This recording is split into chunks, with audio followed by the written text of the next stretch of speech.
विद्यालयों, सरकारी विद्यालयों को पठन पाठन का केंद्र कोई समझता ही नहीं है। समाज भी धीरे धीरे, समाज ने भी मान लिया है कि विद्यालयों में पढ़ाई नहीं होती है, यहाँ पर खिचड़ी बढ़ती है, यहाँ पर कुछ सरकार की सुविधाएं बढ़ती हैं।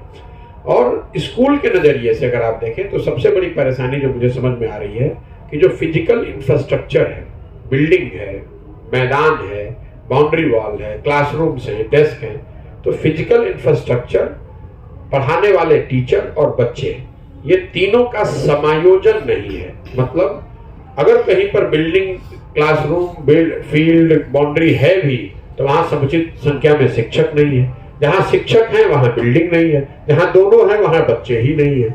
तो इसकी वजह से पढ़ाई की व्यवस्था का बिल्कुल ध्वस्त हो जाना और सरकारी स्कूलों को खिचड़ी बांटने का केंद्र समझ लेना और कॉलेजेस में डिग्री बंटने का, कॉलेज जो है वो डिग्री बंटने के केंद्र हो गए। कई लोगों को ऐसा लगता है कि ये शिक्षकों की जो गुणवत्ता है वो उसकी वजह से पूरी शिक्षा व्यवस्था ध्वस्त हो गई है। मैं ऐसा नहीं मानता हूँ। शिक्षक या उनकी काबिलियत या उनकी इनकॉम्पिटेंसी या उनकी जिस तरह का प्रोफेशनलिज्म होना चाहिए वो न होना एक वजह है, लेकिन बिहार में शिक्षा व्यवस्था का ध्वस्त हो जाना सिर्फ शिक्षकों की जिम्मेवारी नहीं है।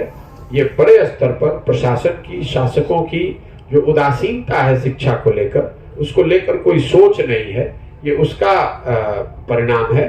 और मुझे लगता है कि नीतीश कुमार जी के सरकार का 17 साल का ये सबसे काला अध्याय है। इसलिए कि एक पढ़े लिखे व्यक्ति के मुख्यमंत्री रहते हुए बिहार की शिक्षा व्यवस्था का ध्वस्त हो जाना ये बहुत दुख की बात है।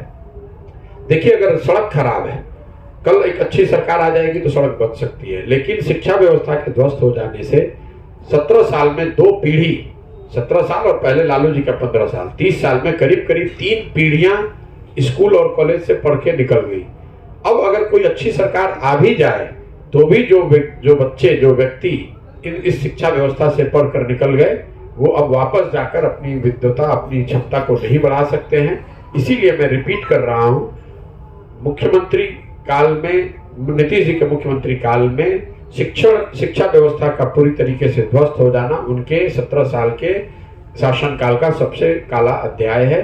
और ये बिहार के गरीबों के लिए बहुत बड़ी चोट है, क्योंकि जिनके पास थोड़ा बहुत भी साधन है वो फिर भी किसी तरह प्राइवेट, गांव के प्राइवेट स्कूल में पढ़ाकर लेकिन बच्चों को कुछ पढ़ा सकते हैं। कौन पार्टी है जो विकास का दावा नहीं कर सकती है?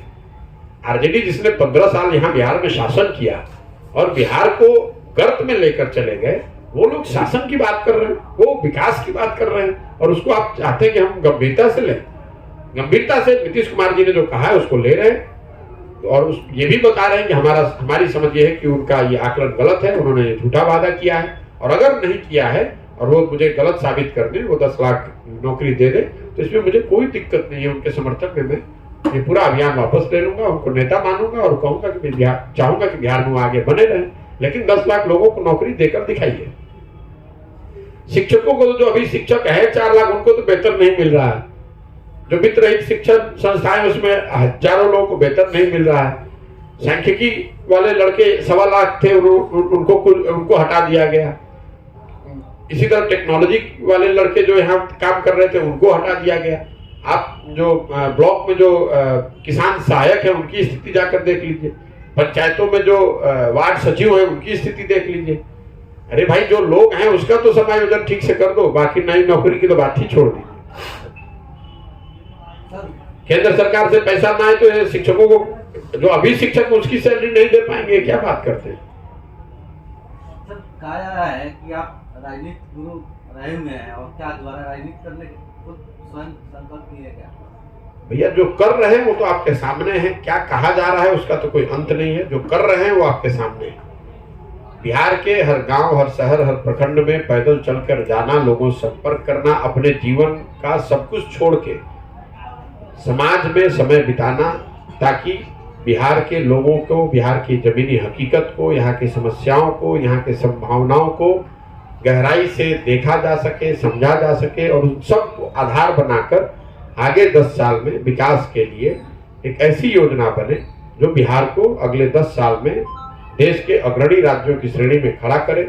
उसमें पंचायतों के विकास की योजना हो, उसमें हर गांव के विकास की योजना हो, उसमें हर महत्वपूर्ण क्षेत्र शिक्षा, स्वास्थ्य, आर्थिक विकास, कृषि, ग्रामीण विकास, शहरीकरण, इन सारे महत्वपूर्ण विषयों पर एक 10 साल का विजन हो, 10 साल का कार्य की योजना हो, जो जनता को पहले से मालूम हो कि क्या क्या किस किस क्षेत्र में क्या किया जाएगा और कैसे किया जाएगा, ताकि आप उसको देखकर आगे का निर्णय ले सकें।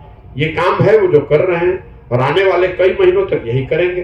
दूसरा कुछ मैं कर नहीं रहा हूँ। आप भी पत्रकार हैं, आप देखते हैं मैं न घर जाता हूँ, न गाड़ी पे घूमता हूँ, मैं चुपचाप पैदल डेली चल रहा हूँ और ईमानदारी से, जितनी ईमानदारी से हो सकता है वो करने की कोशिश कर रहा हूँ। आप लोग बाकी सब देख ही रहे हैं।